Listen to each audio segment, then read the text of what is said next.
bagi perhatian khususnya kepada Kementerian Pendidikan.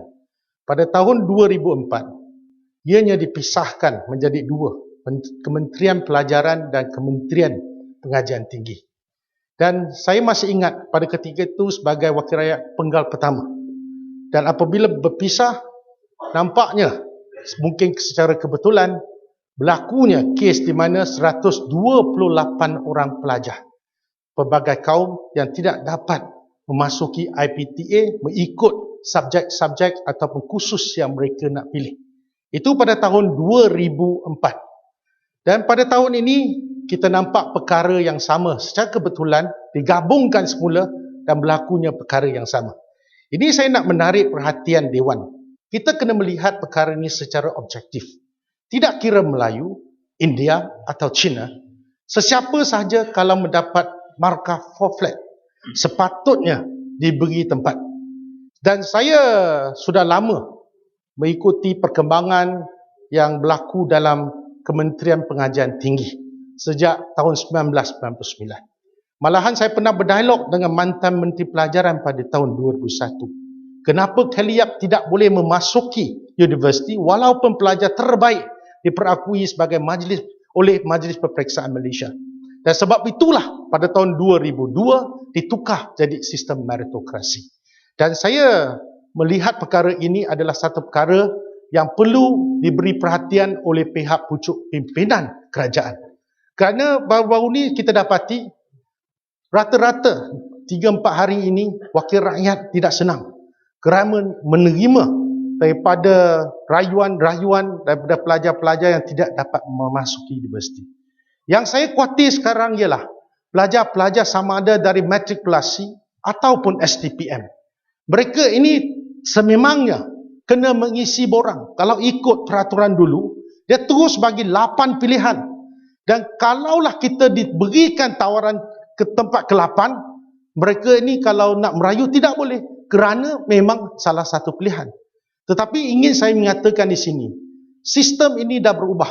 Di mana kita ada 5 atau 4 pilihan dari dalam kalangan khusus yang ditawarkan oleh University Research University, iaitu UKM, USM, UPM dan juga UTM. Dan bagi mereka yang mengikuti sains hayat di matrikulasi atau STPM Biology, sudah tentunya hasrat ataupun impian mereka untuk menjadi doktor ataupun sebagai ahli farmasi ataupun sebagai doktor gigi.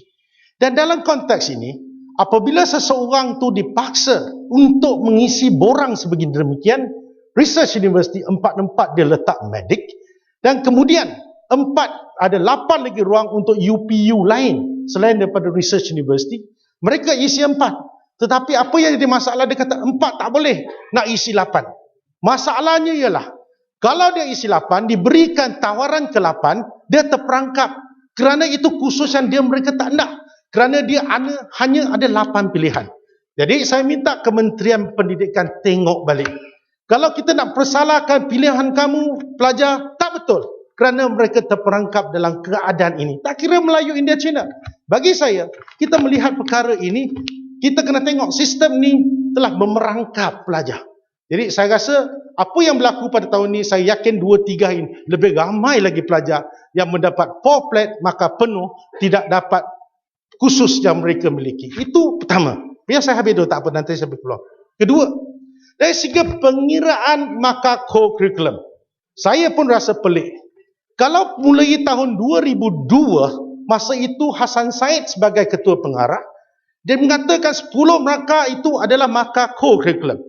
Dan selepas tu Kementerian Pelajaran pada masa itu telah mengira tahun 1 sampai 5, setiap tahun ikut kehadiran, pencapaian, kemudian jawatan, kesemua ini dan merumuskan berapa markah yang akan diterima oleh seorang pelajar pada tahun tingkatan 1, tingkatan 2, tingkatan 3, 4, 5. Tetapi apabila memasuki universiti, apa yang diambil oleh pelajar semasa tahun 1, tingkatan 1 hingga tingkatan 5 tak diambil kira. Kalau mereka masuk matriks, dia masuk 2 semester saja, maka yang akan dibagi oleh lecturernya kalau 95. Dan sama juga kalau STPM. Perkara ini, kalau kita lihat hasrat kita apa? Kita nak pelajar kita aktif dalam co-curriculum, tapi akhirnya Cuma pada tahun peperiksaan itu diambil kira. Jadi saya rasa sebab itulah kita nampak kemarahan dalam kalangan orang muda. Saya mewakili orang muda kerana kita faham. Mereka menangis depan kita pasal apa? Pasal dia kata, saya sudah bertungkus lumus semasa di Kolej Matrikulasi, saya mendapat 96 markah dan saya dapat markah penuh 4.0 dan markah saya 90-96. Kenapa saya gagal? Itu adalah jawapan yang perlu dijawab. Kalau tidak boleh jawab, memang ada sesuatu yang tidak kena. Maka saya di sini ingin mensyorkan, kalau tahun 2004, kita ada formula kita tawarkan pada semua, tak kira siapa. Tahun lepas, apabila berlakunya kita nampak kekosongan tak cukup, kita menampung melalui IPTS. Tahun ni jangan pula telah dibawa oleh pembangkang, baru kita buat keputusan kata kita nak tawarkan. Dan ini adalah satu perkara yang perlu dipandang serius dan saya minta supaya Kementerian Pelajaran yang mengambil alih Jabatan Pengajian Tinggi ini mempertimbangkan perkara ini secara adil-adilnya. Nampaknya ramai yang datang jumpa saya anak guru. Mereka menangis kerana apa? Kerana kalau saya sebagai pendidik, saya dapat mendidik anak-anak orang lain, tapi anak sendiri tidak dapat masuk. Dengan rasa pilu, saya merayu Kementerian Pelajaran, tolong dan berikan mereka pembelaan yang sewajarnya, tak kira Melayu, India, Cina, kena kita terima kerana kita tidak mau brain drain. Kalau saya boleh bagi satu gambaran, sekiranya kita tidak terima orang ini, sudah tentunya pihak Singapura mereka akan sediakan tempat NUS, NTU dan mereka akan terima saja walaupun kita telah melatih mereka 12 atau 13 tahun. Dan inilah hakikatnya, kalau kita nak selepas tu bau kata nak talent cop cari balik pakar ini, sudah terlambat. Apa yang penting ialah kita nak ubah satu sistem di mana kita kena telus. Dan saya nak mengesyorkan kementerian ini. Ya, Seremban bangun. Sekejap, saya akan bagi peluang. Biar saya habis, saya jangan potong flow saya nanti. Mana saya tadi? Okey. Apa yang penting ialah semua orang membicarakan tentang transparansi, good governance. Tetapi setiap kali orang tanya kita, YB, kenapa 99.6 tak dapat masuk? Sekiranya kita dapat membentangkan satu data, kata mereka yang dapat tu 99.7, barulah mereka rasa sejuk hati. Kalaulah kita tidak dapat membuktikan ini, sudah tentulah mereka akan fikir yang bukan-bukan. Jadi saya ingin mensyorkan supaya perkara ini, supaya kita buat secara telus, biar sebagai rujukan, beritahu mereka kalau kamu nak masuk tahun ini 99.7. Kalau sesiapa yang mencapai, itu dapat masuk. Siapa tak dapat capai, itu terpaksa ke universiti lain. Kedua, saya rasa kita rasa juga agak tertekan, di mana sejak diperkenalkan sistem meritokrasi, saya masih ingat tahun pertama diperkenalkan, pelajar-pelajar Cina 32.3%. Kemudian lepas tu 26%. Dia memang tidak konsisten, mungkin 30 lebih, 20 lebih. Tetapi pada kali ini paling rendah 19%. Dan saya melihat jumlah pelajar mengambil STPM meningkat. Dan mereka yang masuk matrikulasi tetap pada 10% bagi non-bumi. Jadi saya ingin mensyorkan supaya oleh kerana kapasiti universiti kita boleh tengok semula. Kalau kita tengok janji-janji tahun 2004, kita nak mengembangkan kapasiti dalam bidang fakulti perubatan kita. Saya masih ingat masa itu 907, nah akhirnya dapat kepada 1420. Apa yang telah diucapkan masa itu nampaknya tidak lagi diterima pada hari ini. Jadi saya rasa kita kena berikan tempat yang lebih. Kerana ini adalah bakal-bakal atau bakat-bakat yang boleh kita serap dan akhirnya mereka merupakan pakar cerdik yang akan menguntungkan negara kita. Saya bagi Seremban. Ya, Seremban. Terima kasih Datuk Betul. Terima kasih Aitam. Saya ingat Yang Berhormat Aitam pun ada jawapan kepada semua soalan yang telah dibangkitkan sebab Yang Berhormat Aitam pun Timbalan Menteri Pelajaran selama 5 tahun dan Yang Berhormat Aitam pun merupakan seorang pemeriksa kertas rayuan. Setiap tahun ramai yang pergi kepada Yang Berhormat untuk membuat rayuan. Cuma saya nak tanya kepada pandangan Yang Berhormat, adakah Yang Berhormat bersetuju dengan saya bahawa pihak kerajaan, Kementerian Pendidikan khususnya, perlu melaksanakan satu sistem untuk memberikan motivasi kepada pelajar-pelajar yang paling cemerlang. I'm talking about 1%. top 1% ini, mereka yang mendapat CGPA 4.0 ini, supaya tak payah lagi mengisi borang seperti yang dikatakan oleh Yang Berhormat tadi, bagi 8 pilihan.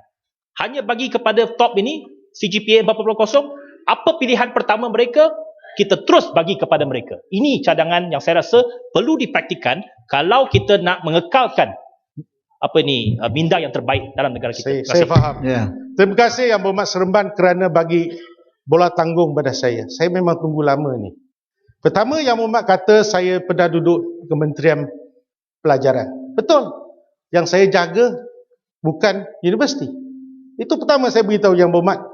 Mungkin Yang Berhormat silap sekarang pendidikan merangkumi pengajian tinggi. Jadi bila nak buat dakwaan macam tu, tolong semak fakta. Pertama. Kedua, Yang Berhormat kata saya setiap kali menyemak rayuan. Sebab bezanya Ketua Pemuda MCA dengan Ketua Pemuda DAP ni, dia cakap tak buat. Kita cakap kita buat. Belum habis lagi. Ini adalah kegagalan MCA Ya. dan Barisan Nasional selama my floor. 50 tahun. Dasar tak boleh tukar. Apa? Itu sebabnya ada tentang rayuan. Itu kegagalan MCA. That's your failure. Ini You're ashamed about it. You should be ashamed about it. You should be ashamed. MCA should be ashamed. Malu. Irrelevant dalam Barisan Nasional. Ya, Seremban. Ni tak ikut peraturan mesyuarat ni. Ya. kalau sebagai seorang pemimpin, kita kena tunjukkan teladan kepada orang lain. Menjerit-jerit ni Yang Berhormat Hitam. bukanlah satu budaya yang Yang baik. Berhormat Hitam. Saya cuma nak katakan, nanti duduk. Biar saya habiskan. Jangan ganggu saya. Ini floor saya. Nanti kamu boleh buatlah Yang Berhormat nak cakap apa boleh cakap. Bagi Saya jelebu, takkan ganggu. jelebu bantu. Sekejap. Nanti saya bagi sekejap. Biar saya cakap. Bahkan Dia saya pun kata minta setiap juga. kali kita semak. Betul. Setiap kali bila ada masalah, kita berdepan dengan masalah. Tahun lalu, kementerian atau jemaah menteri beri 26 juta, selesaikan masalah, semua top scorer masuk. Dan pada tahun 2004, masa itu Datuk Seri Syafiq Saleh juga bawa kes ni masa itu Datuk Seri Najib melawat Beijing masa itu Pak Lah Perdana Menteri melawat Beijing, cari penyelesaian, selepas tu bawa masa tu Datuk Seri Ong Kating, selesai di kabinet. Dan ini dua contoh yang boleh kita pakai.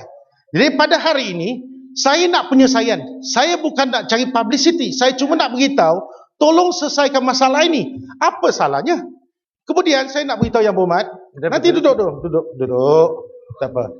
Yang Berhormat, bertenang, kita orang muda kan, dah 40 lebih, kita cakap. Ketiga, Yang Berhormat kata kegagalan. Saya cuma nak kata satu. Setiap sistem itu tidak sempurna.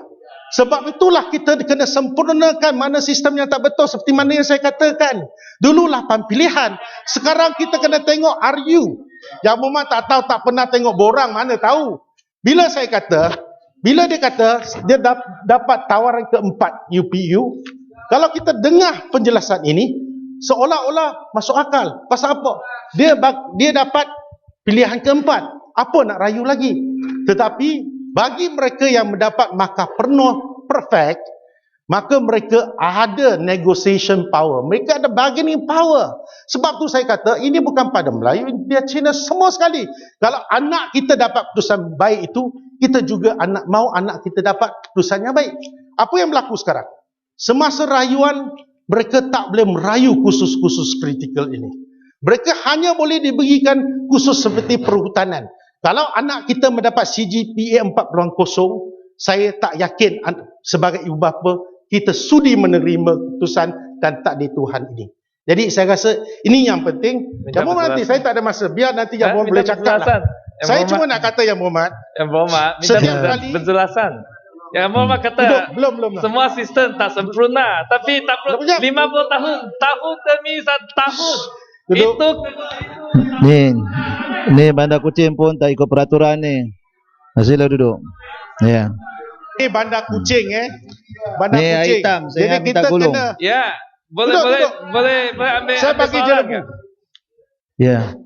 Aku ambil soalan. Yang mana satu ni air hitam? Nak bagi laluan. Jelebu. Jelebu. Ni air hitam minta tolong gulung. Ya. Terima kasih Hitam. Tahniah penjelasan yang menggambarkan bagaimana kerajaan dan pimpinannya mengotorkan segala yang patut untuk rakyat dia. Berbalik kepada tadi, saya tengokkan Seremban begitu sangat beria-ria mempertahankan kepentingan Islam, kepentingan orang Melayu sama saja. Yang berhormat ni merupakan adun kawasan saya di Parlimen Jelebu, adun Cenah. Untuk makluman, di kawasan sana, di kawasan Cenah, di bawah Parlimen Jelebu tu, 40% lebih merupakan Melayu. Jadi sekarang ini mereka menjadikan pejabat saya sebagai tumpuan untuk mendapatkan khidmat dan pembelaan daripada kerajaan dan tidak dapat pertolongan dan bantuan daripada adun kawasan yang sudah dipilih. Ini. Jadi oleh kerana itulah saya tidak cukup yakin perjuangan yang dikatakan tak menolak Islam dan sebagainya tadi. Jadi bersetujukah Yang Berhormat Aitam kalau saya katakan mereka di dalam Dewan ini bersandiwara dan tunjuk hebat dan pandang. Sebenarnya dalam bajet ini pun bukan ada tambahan kepada apa yang sudah diputuskan. Tetapi ia merupakan sesuatu pindahan tajuk dan sebagainya. Jadi oleh kerana itu, terima kasih Datuk Speaker. berbagai tomahan dan tuduhan buruk dibuat oleh pihak sebelah sana. Terima kasih. Terima kasih Yang Berhormat. Saya percaya bulan Ramadan bulan yang mulia. Orang Islam yang berani berucap tu memang bercakap benar. Okey? Sebab itulah sebarang teguran yang membina kita terima dengan hati terbuka. Itulah nasihat saya kepada Yang Berhormat Seremban. Kalau itu perkara yang benar, mungkin kita boleh perbaiki jugalah. Kalau berlaku pada saya terima dengan hati untuk terbuka. rekod itu satu pembohongan. Itu nanti boleh bincang di kedai kopi lah selepas berbuka nanti. 50 tahun lebih diwakili Barisan Nasional. Tak selesai juga masalah. Itulah kegagalan Barisan Nasional. Datuk Speaker, saya 2 minit lagi saya nak habiskan. Teruskan. Satu perkara yang ingin saya bangkitkan di sini ialah Kementerian Kebudayaan dan juga Warisan. Saya memohon jasa baik kementerian ini melihat semula pengambilan tanah SJKC Cinu di Jalan Pelanduk di Pudu, di mana kita nampak sekolah itu pada tahun 1938 semasa pemerintah Inggeris telah memberikan tanah itu untuk kegunaan SJKC Cinu. Dan kita tahu tanah itu bukan milik lembaga pengelola sekolah. Itu adalah milik JKPTG. Dan bermaksud Pesuruhjaya Tanah Persekutuan ada kuasa. Pada waktu yang sama, tanah sebelah itu yang telah dikurniakan untuk kegunaan membina kota kota warisan adalah juga dimiliki oleh JKPTG. Saya ingin merayu kepada pihak kementerian dan menteri khususnya supaya kita dapat sedikit anjakan di mana jalan tu mungkin setback tu tidak kena pada sekolah. Kerana sekolah itu telah dibina gelanggang belah keranjang, itulah tempatnya untuk satu murid satu sukan untuk mereka bersukan. Lagipun sekolah itu cuma 2 ekar sahaja. Dan saya merayu oleh kerana ini peringkat perbincangan, perundingan dan mereka tidak ada yang membantah projek ini. Termasuk kita. Masyarakat Cina boleh terima. Tetapi tolonglah supaya kedua-dua itu mencapai situasi menang-menang. Itu hasrat saya, itu rayuan saya. Sekian, terima kasih. Yang Berhormat Temerloh. Yang Berhormat Temerloh ada 4 minit je. Pasal kita pukul 4 giliran Yang Berhormat Menteri menjawab.